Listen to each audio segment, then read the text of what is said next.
नमस्कार दोस्तों, आप सभी का स्वागत है आपके अपने प्लेटफॉर्म उपलब्धि द टारगेट पर। तो आज हम लेकर आए हैं डेली हिंदी न्यूज़ एनालिसिस अर्थात DHNA के 12 अक्टूबर 2025 का संस्करण, जहां पर सभी महत्वपूर्ण समाचार पत्रों के इंपॉर्टेंट न्यूज़ को कवर किया गया है, जो आपके जनरल अवेयरनेस और सभी कॉम्पिटिटिव एग्जाम्स के लिए बहुत ही महत्वपूर्ण साबित होने वाला है। तो चलिए शुरू करते हैं।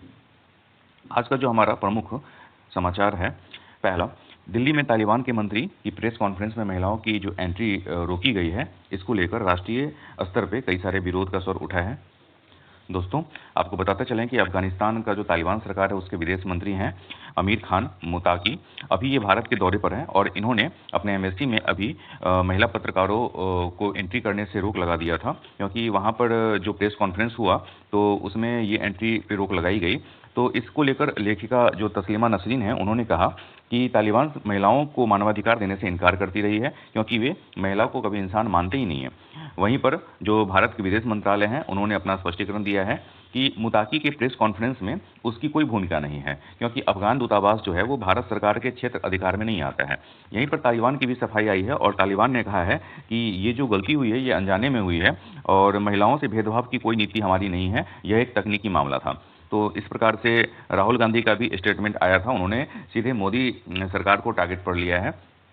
तो ये एक इम्पॉर्टेंट अपडेट है दोस्तों।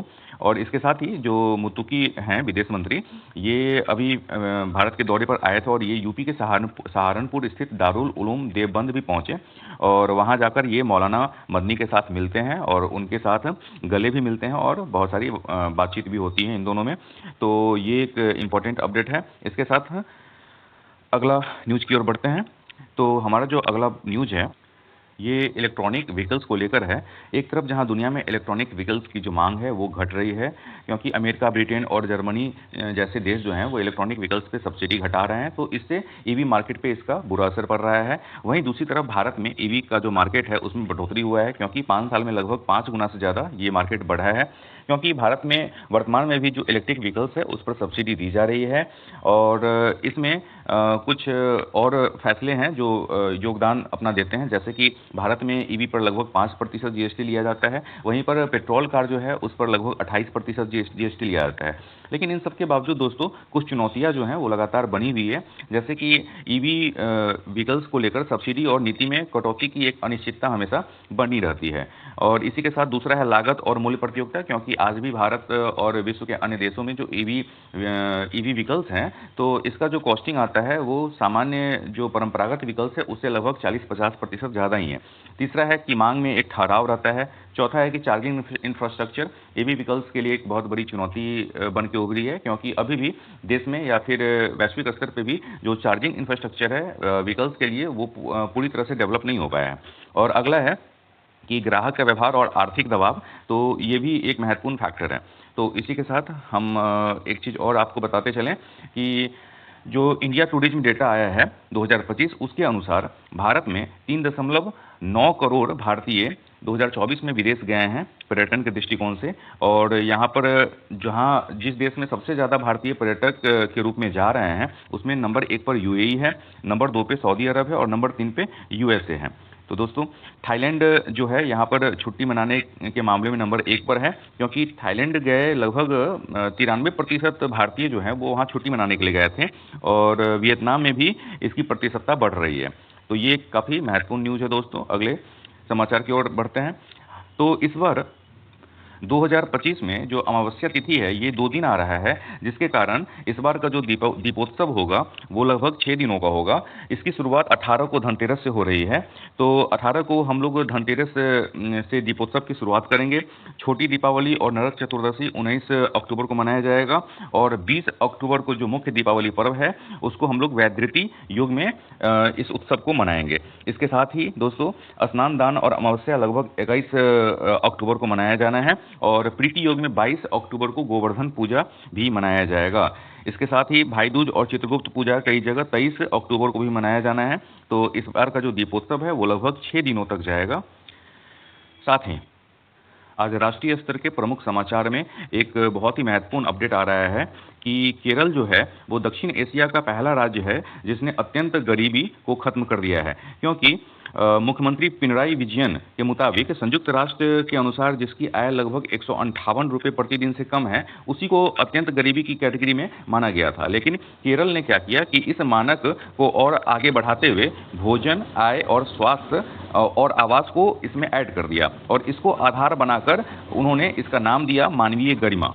तो लगभग केरल सरकार ने 73,000 माइक्रो प्लान बनाया और उस माइक्रो प्लान की जो निगरानी रखी वो काफ़ी सख्त रखा, जिसके आधार पे अब जाकर केरल सरकार को इसमें सफलता प्राप्त हुआ है और उसने अत्यंत गरीबी को अपने यहाँ से नेस्तनाबूद कर दिया है। तो दक्षिण एशिया का पहला राज्य केरल बना है जो अपने यहाँ से अत्यंत गरीबी को का उन्मूलन करने में सफल हो सका है। एक और इम्पोर्टेंट अपडेट है दोस्तों कि जो पीएम धन्य धान्य कृषि योजना लॉन्च हुआ था, उसको लेकर प्रधानमंत्री नरेंद्र मोदी शनिवार को दिल्ली के पूसा कैंपस में दो बड़ी कृषि योजनाओं की शुरुआत किए हैं। तो इसमें जो प्रधानमंत्री धन्य धान्य कृषि योजना है वो पहला है और दूसरा है दालों में आत्मनिर्भरता मिशन। ये दोनों बहुत ही महत्वपूर्ण और महत्वाकांक्षी परियोजना है हमारे प्रधानमंत्री साहब का। और प्रधानमंत्री धन्य धान्य योजना जो है, इसके तहत लगभग 100 पिछड़े कृषि जिलों को चुना गया है जहां पर ये योजना लागू किया जाएगा और किसानों को इससे फायदा मिलने वाला है। वहीं दूसरी तरफ दालों में आत्मनिर्भरता मिशन, इसमें इस मिशन का लक्ष्य लगभग 2030-31 तक दाल का उत्पादन 2.5 लाख टन से बढ़ाकर लगभग 3.5 लाख टन करना है। 250 लाख टन से 350 लाख टन करना है। इससे क्या होगा दोस्तों कि आयात पर जो हमारी निर्भरता है वो कमेगी और हम लोग अपने पैर पर आत्मनिर्भर हो सकते हैं। तो इसी के साथ अगले न्यूज़ पर बढ़ते हैं। विश्व पटल पर भी एक महत्वपूर्ण न्यूज आया है दोस्तों। यहाँ पर एक अमेरिका की कंपनी है, स्टार्टअप कंपनी, वो ऐसे सैटेलाइट को लॉन्च करने जा रही है जो शीशों से सूर्य की रोशनी को धरती पर भेजने का काम करेगा। दोस्तों इसमें क्या होगा कि कंपनी ने इसको लेकर एक हॉट एयर बैलून से टेस्ट भी किया था जो बिल्कुल सक्सेस रहा। इसके तहत एक 54 मीटर का सैटेलाइट दोपहर के सूरज से 15,000 गुना कम रोशनी प्रोवाइड करेगा और इसके जो फाउंडर हैं उन्होंने बताया कि लगभग 600 किलोमीटर की ऊंचाई पर 2.5 लाख सैटेलाइट भेजना उनका लक्ष्य है। तो ये काम कैसे करता है तो आपको बताते चलें कि ये लगभग 200 वाट प्रति वर्ग मीटर ये रोशनी देगा और ये प्लान इंप्लीमेंट होने के बाद दोपहर के सूरज के लगभग 20% रोशनी के बराबर इसकी रोशनी होगी।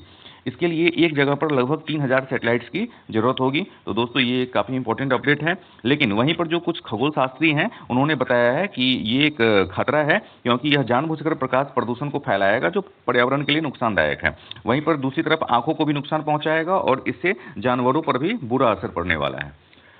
तो दोस्तों ये काफ़ी महत्वपूर्ण न्यूज़ हो जाता है। इसके साथ एक यहाँ पर सुझाव है कि रोज़मर्रा के काम साथ करने से अत्यधिक खुशी मिलती है क्योंकि एक यहाँ पर जो सर्वे हुआ है उसमें ये बताया गया है कि लगभग हर सामान्य काम को जब लोग दूसरों के साथ मिलकर करते हैं तो उन्हें ज़्यादा खुशी मिलती है, लेकिन जो लोग एकांत में काम करना पसंद करते हैं वो ज़्यादा खुश नहीं हो पाते हैं। तो हम देखते हैं अगले न्यूज़ को। दोस्तों बिहार में विधानसभा चुनाव 2025 की घोषणा हो चुकी है और बिहार में आचार संहिता भी लागू हो चुकी है।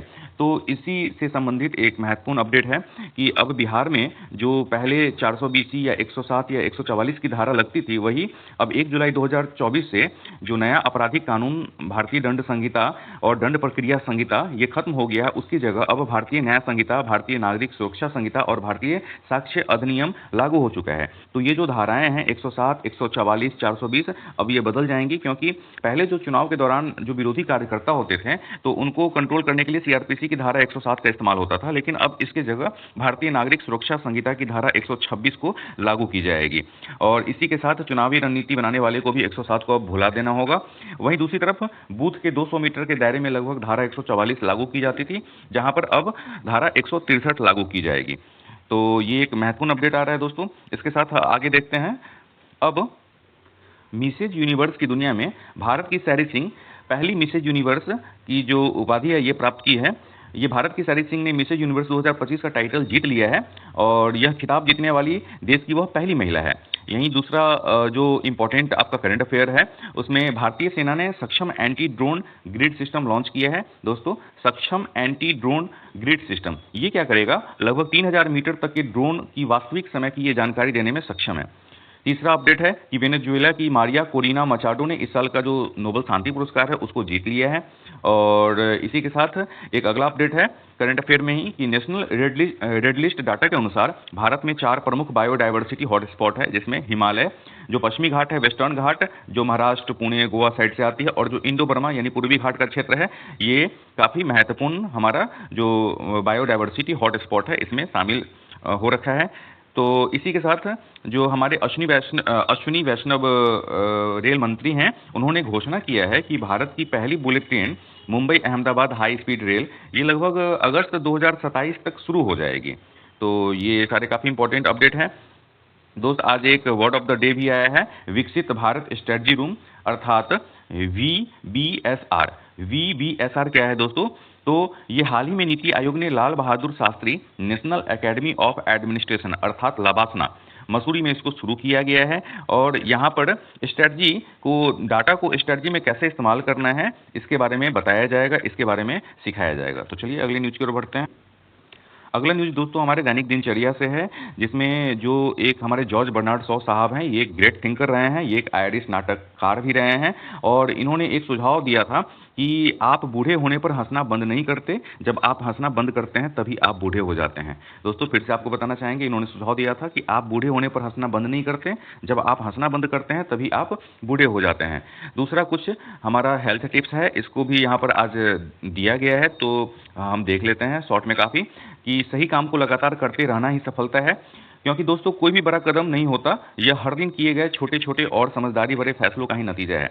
दूसरा है कि डर के बावजूद आगे बढ़ना ही सच्ची हिम्मत है, अर्थात सबसे बड़ा खतरा असफल होना नहीं है, बल्कि कभी कोशिश ही न करना सबसे बड़ा खतरा है। अगला है कि जीवन में केवल खुद से प्रतिस्पर्धा करनी चाहिए, क्योंकि हर दिन का एक छोटा कदम हर कोशिश धीरे धीरे रास्ता बनाती है। जीवन में आप केवल खुद से प्रतिस्पर्धा करना सीखें, तभी आप जीवन में बहुत आगे जा सकते हैं।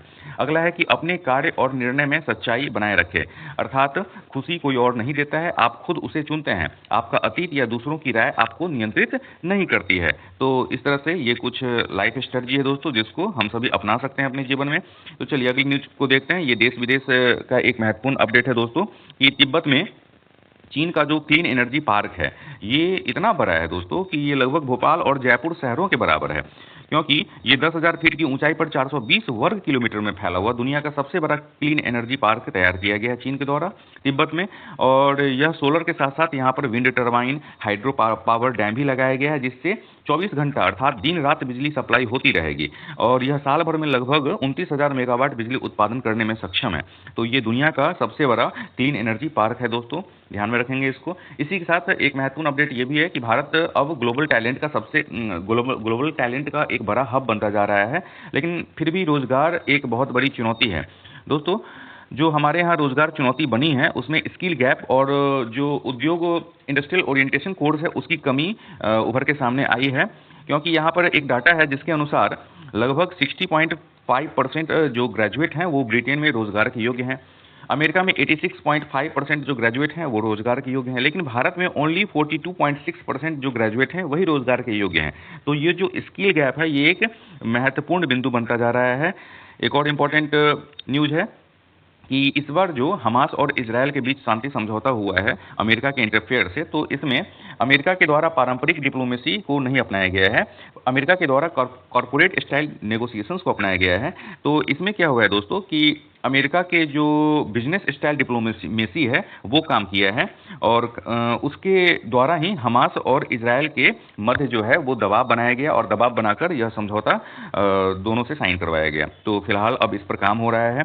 इसी के साथ फिलिस्तीन के जो नेल्सन मंडेला के नाम से बरगौती प्रसिद्ध हैं, इसको इजरायल ने अपने जेल से छोड़ने से मना कर दिया है, क्योंकि वो लगभग 2004 से ही इजरायल के जेल में आजीवन कारावास की सजा काट रहे हैं। तो हम इसको ध्यान में रखेंगे कि जो फिलिस्तीनी नेल्सन मंडेला हैं वो बरगौती हैं, और ये एग्जाम पॉइंट ऑफ व्यू से भी इंपॉर्टेंट हो जाता है दोस्तों। तो इसी के साथ अगली न्यूज़ की ओर बढ़ते हैं। चलिए, तो यहाँ पर अब हमारा जो आज का समाचार था वो यहीं पर समाप्त हो। तो दोस्तों अगर हमारा प्रयास आपको थोड़ा भी अच्छा लगे तो आप हमारे चैनल को सब्सक्राइब कर लें। तो बहुत जल्द DHNA के अगले सीरीज में आपसे हम मिलते हैं। अब तक बने रहने के लिए आपका बहुत बहुत धन्यवाद। जय हिंद, जय भारत।